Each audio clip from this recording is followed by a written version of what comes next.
Hey coin collectors, and welcome to the Big D Coin Channel. This is DC from DC Coin World doing another video for the Big D, and this is the 1997 Jefferson nickel. Jefferson facing to the left. We're going to look at the Denver Mint coin, the Philadelphia Mint coin, and the San Francisco Mint coin, and we're going to look at what this is down here, which is a kind of frosty version of a U.S. nickel, which the U.S. Coin Digest says is the most expensive modern nickel.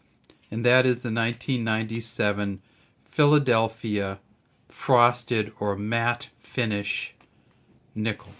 All right, but before we do that, let's just talk about the regular nickels that came out in 1997. And so this, of course, on the right is the Denver Mint nickel. And we'll put it right there, and we'll kind of magnify it a little bit. These nickels are kind of sometimes hard to get to see under the light because they get kind of so scratched up. Jefferson facing to the left, "In God We Trust" in front of him. In back of him it says Liberty, and there's a star. Can you see that's a star there? And then it says 1997, and then down here is where the mint mark will be. And every U.S. nickel from 1997 will have a mint mark. This was not a no mint mark year, and that's D for Denver.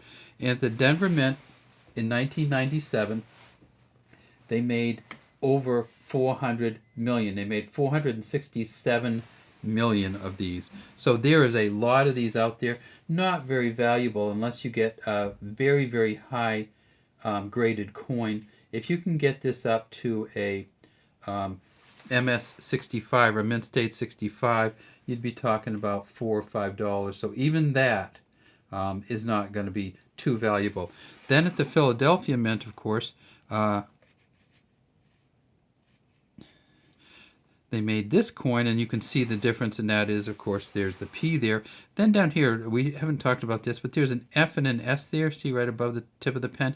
That stands for Felix Schlag, who was the engraver of this coin. First came out in 1938, ended in 2003 with the westward expansion nickels, the so-called Lewis and Clark nickels.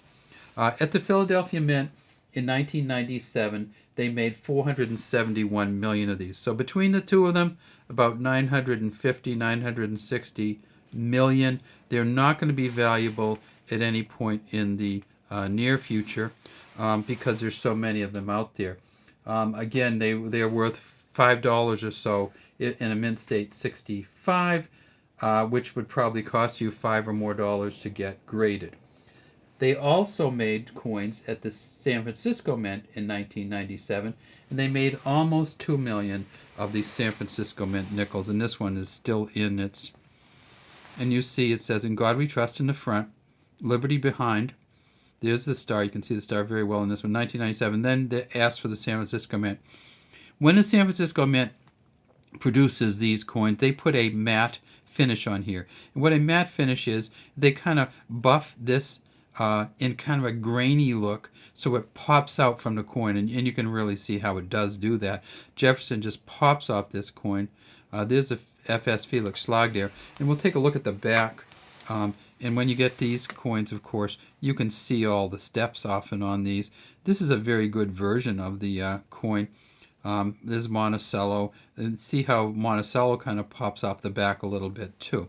And that's just a different kind of finish than you have on a regular coin. You just don't have that. And of course, look at the steps on this one. You can see them.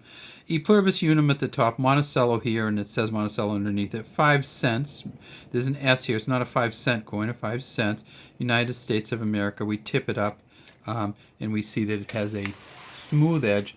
This coin is kind of ubiquitous. You can kind of find it everywhere. You can get these in your change very, very frequently. So for the 1997, even though it's well over 20 years old, over 25 at this point, you're just not going to get much value in it. Unless you have a 5 steps or full steps version, and unless you have one of the specialty versions. This coin weighs 5 grams, it's 21.2 millimeters in diameter, and 1.75 millimeters in thickness. If if we look at here, let me see if I can get back to the... Now this one down here is kind of one of the special ones.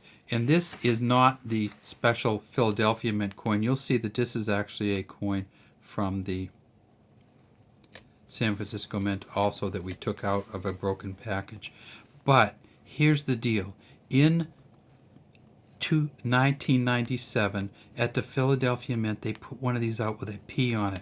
You will never, never, ever find these matte finish with a P or a D on them. Just doesn't happen, so it's so special to get that. And that's why the U.S. Coin Digest, if you can find this one, you won't find it in this kind of coins in your change. You just won't.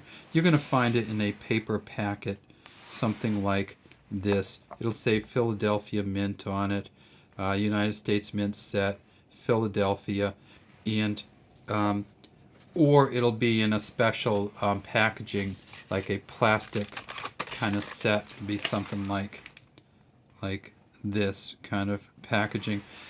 For some reason, the Philadelphia Mint in 1997 decided that they would put some of these out. Now, what do the Philadelphia Mint regular coins look like? Well, they don't put the matte finish on them, even on the ones you buy them special from the Mint. This is what a regular Philadelphia Mint coin would look like. You can see it's uncirculated. You can see this is a 1999 with a P on it. And you can see this. Now, this, sometimes you see this film on there that comes from being in the plastic. So in a normal Philadelphia coin would look exactly like this, coming even in the Philadelphia Mint set, the so-called uncirculated Mint set. It would say 1997, have a P. But in 1997, they put 25,000 of these out with a matte finish in a 1997 and a P. And those are the expensive ones. U.S. Coin Digest lists them at about $200 to $300 each, depending on the mint state condition. And it's kind of funny to think that the mint state condition, even in an uncirculated coin, sometimes they don't rise to MS or mint state 65. Sometimes they might only be mint state or uncirculated in the 60s or low 60s, 60, 61, 62, and those are not worth too much. All right, well, that's all we have today from Big D Coin Channel. We'd love to have you subscribe to the channel and take a look at the DC Coin World Coin Channel also.